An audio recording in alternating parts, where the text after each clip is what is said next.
Nah, no doubt. It looks like we got somebody joining us. We got a special guest here, Curmel, the big deal Moton. How you feeling, Curmel? Great. It's training and stuff.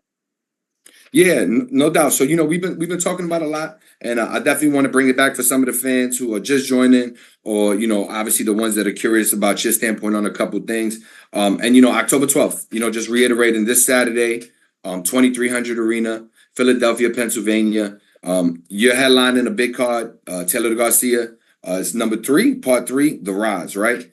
Can you explain the relationship a little bit between you and Danny and how this came to be, Curmel? That's Danny and his team. They reached out to my team, and we have been talking for a little bit. But I gave me on this card. Like Danny said, he want to get all the best young fighters on here. So, I was real thankful that he reached out to me, gave me the opportunity to come to Philly and showcase my skills. Yeah, for sure. And you've been moving at a lightning speed. Correct me if I'm wrong. I think, I was guessing. I think it's number 4, or is it number 5 this year? This year will be number 5.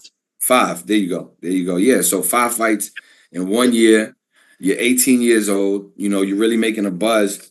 So I know the fans are really excited to see you again on another fight card in 2024. Talk to us a little bit about this fight. What do you or don't you know about your opponent, and what do you think you're going to bring that maybe you didn't that you done worked on from your last event out? What can we look forward to? I know my opponent. He's a tall fighter. He's like almost 6 foot or something, but. I'm used to being the shorter guy, and I'm gonna come. Let my combinations go. Expect fast, explosive combinations, a lot of skills, head movement, sharp footwork, and if my guy don't belong there with me, I'm gonna get him out of there early. There you go. Let me ask you a question, Curmel. Look, you're 18 years old. Obviously you're moving really quick. Like we just said, 5 fights. You're signed to Floyd Mayweather. How do you deal with it all, man? Does it ever feel like pressure? Is it something that you even think about? What are your thoughts when you really think about the position you're in and the folks that you signed to, some of the expectations that come along with it? Yeah, there's definitely pressure. I got a lot of eyes on me. I'm one of the biggest prospects in boxing right now.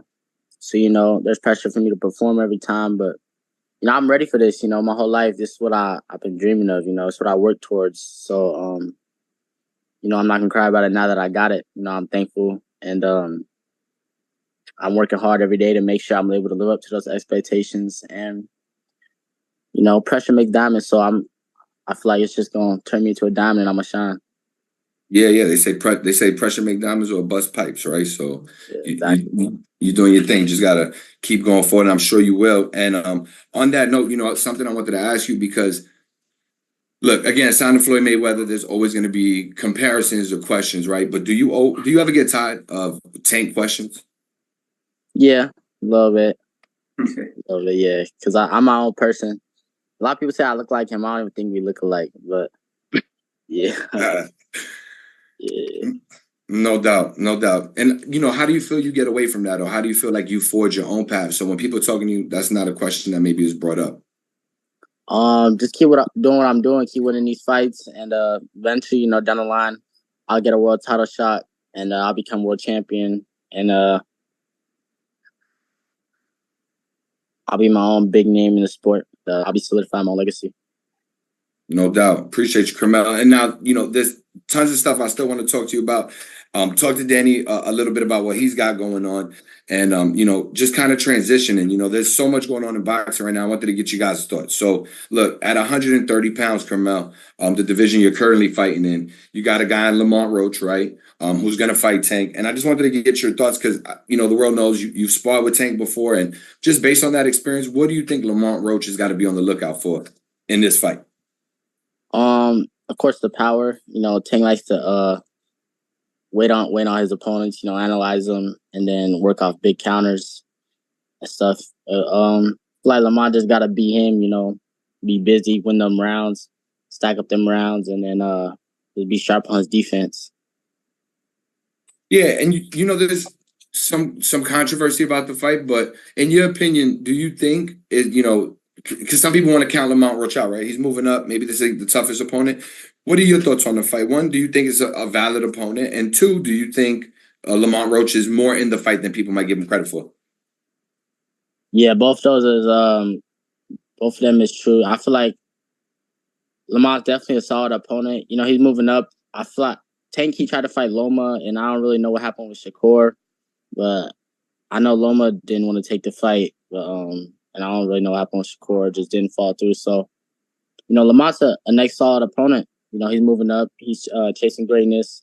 And Lamont's a very solid fighter. You know, a lot of people are overlooking him, but it's definitely going to be a great fight.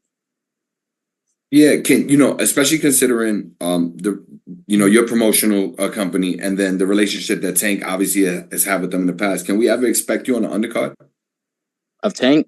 Yep. Who knows? Charles, possibly. Break down the fight for me, Curmel. How do you think it plays out? Tank versus Lamont Roach.